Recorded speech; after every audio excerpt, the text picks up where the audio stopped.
हरि ओम हरे कृष्ण। एक जिज्ञासु का अत्यंत महत्वपूर्ण प्रश्न।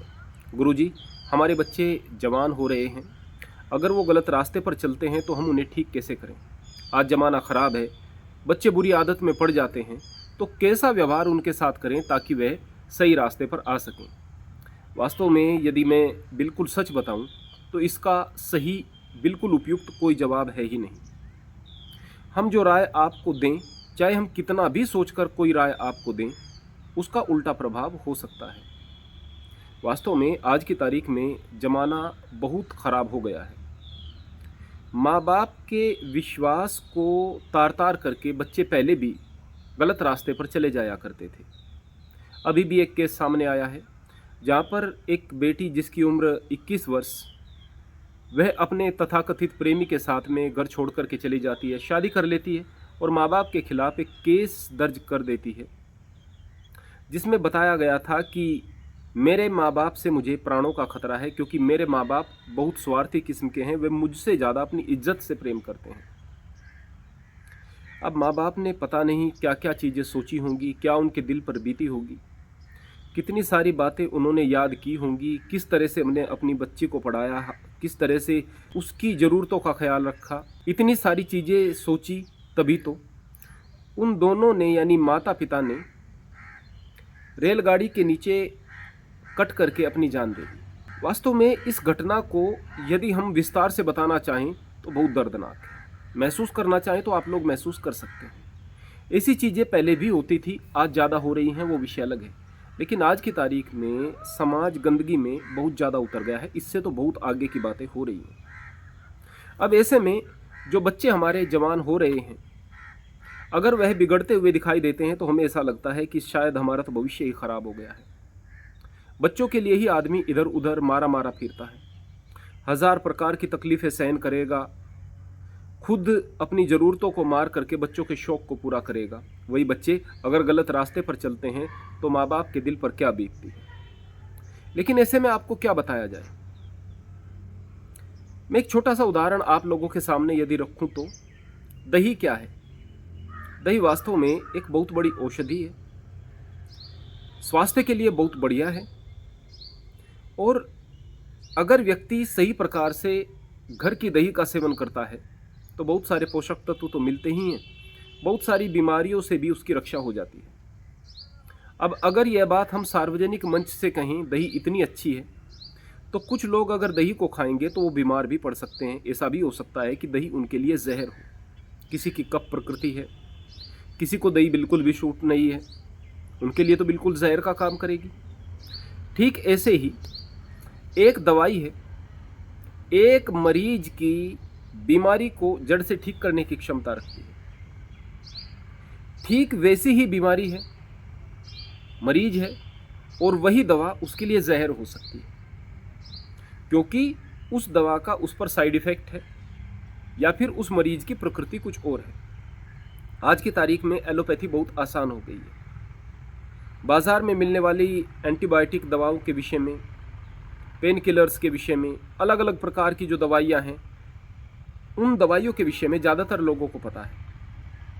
लेकिन अगर कोई अपने आप से ज़्यादा दवाइयाँ लेता है तो अपने शरीर को ख़राब कर लेता है। दवाई का क्या काम है, इससे ज़्यादा महत्वपूर्ण यह ज्ञान है कि किस मरीज को कितनी डोज देनी है, किस बीमारी के लिए कौन सी एंटीबायोटिक देनी है। इस मरीज को अगर यह दवाई नुकसान दे जाती है तो फिर उस साइड इफ़ेक्ट को कैसे कंट्रोल करना है, इन चीज़ों को जो जानता है वही डॉक्टर है। तो ठीक ऐसे ही यदि आपके बच्चे गलत रास्ते पर चल रहे हैं, आपको कठोरता से उन्हें रोकना भी पड़ सकता है। लेकिन हम कहें कि आपको कठोर भी होना है, आपको मजबूत भी बनकर रहना है, आपको निर्दयी भी होना है, तो यह बात उल्टी भी पड़ सकती है। बच्चे जान भी दे सकते हैं, परिवार में कोई बड़ी दुर्घटना भी हो सकती है। सही तरीके से यदि आपने कठोरता कहाँ पर कितनी अपनानी है, इस बात का ज्ञान न रखते हुए उसको अपना लिया तो उसका दुष्परिणाम भी हो सकता है।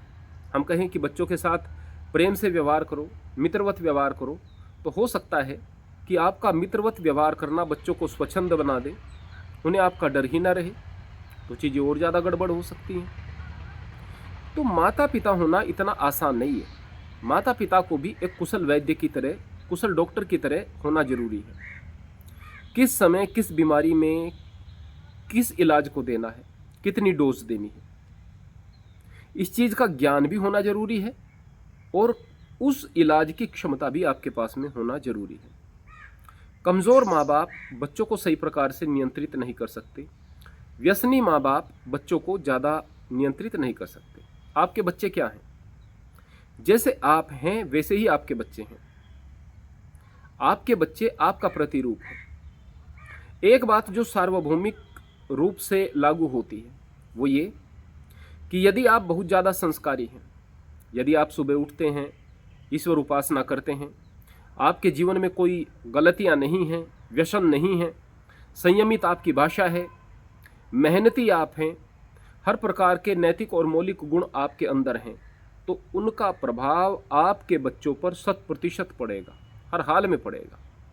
और अगर आपके अंदर बहुत ज़्यादा क्रोध का भाव है, बहुत ज़्यादा व्यसनी आप हैं, नियंत्रण आपका आपकी आदतों पर नहीं है, ऐसा हो ही नहीं सकता कि आपका दुष्प्रभाव बच्चों पर न पड़े, हो ही नहीं सकता। कुछ प्रतिशत बच्चे ऐसे हैं जो दिव्य प्रेरणा से, अपनी प्रेरणा से आपकी बुरी आदतों से मोटिवेशन लेकर, नेगेटिव मोटिवेशन लेकर के अच्छे बन जाएं। कुछ प्रतिशत ऐसे हैं, वो अपवाद के रूप में होते हैं, वरना ज़्यादातर प्रभाव पड़ता है और कहीं ना कहीं चीज़ें गुणसूत्रों में भी आती हैं। तो सबसे पहले जरूरी यह है कि आप लोगों को बेहतर बनना पड़ेगा। अगर आप बेहतर अब तक नहीं थे, आप में बुरी आदतें अब तक थी, तो संभल जाइएगा, होश में आ जाइएगा। क्रोध को छोड़िए, अभिमान को छोड़िए, बुरी आदतों को छोड़िए। बच्चों से कहिएगा, प्यारे बच्चों, हमारे अंदर ये बुरी आदतें थी, हमने छोड़ दी, अब हम अपने घर को अच्छा बनाएंगे, बेहतर बनाएंगे। अपने अंदर जो बुराइयां हैं उनको दूर करने का प्रयास हम करेंगे। और प्यारे बच्चों, आप भी प्रयास करना, क्योंकि हम सब मिलजुल कर ही इस घर को अच्छा बना सकते हैं, परिवेश को अच्छा बना सकते हैं। यदि आपके बात करने में सच्चाई हुई, पवित्रता हुई, आपका प्रयास काम करेगा। 100% नहीं तो कुछ % तो काम करेगा।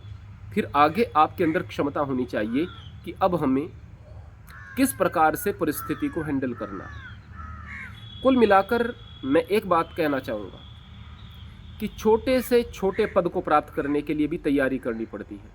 लेकिन आप पेरेंट्स एक्सीडेंटल बन गए हैं, बच्चा पैदा हुआ और अब आप पेरेंट्स बन गए हैं। ये जो दुर्घटनावश आप माता पिता बन गए हैं ना, उसके लिए कोई ट्रेनिंग नहीं दी, कोई तैयारी नहीं की, बस यहाँ से गड़बड़ी शुरू हो जाती है।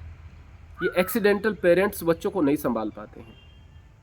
आपके अंदर माँ बाप बनने से पहले वह योग्यता होनी चाहिए, वह तैयारी आपके पास में होनी चाहिए कि हम माँ बाप बनने जा रहे हैं, अब हमें किन किन चीज़ों का ख्याल रखना है, किस तरह से बच्चे के जन्म से पूर्व हमें घर के माहौल को ठीक करना है, ताकि गर्भ में पल रहा बच्चा जो उसको माँ के द्वारा हार्मोन्स मिले, वह अच्छे हार्मोन्स मिले, उसका विकास सही तरीके से। जब वह बड़ा हो रहा हो, किस प्रकार से बुरी चीज़ों से बच करके रहे, किस प्रकार से वह हमें आदर्श माने, किस प्रकार से हम उसके सामने अच्छा व्यवहार करें, अच्छी चीज़ों को अपनाएं और अच्छी चीज़ों को अपनाना सिखाएं।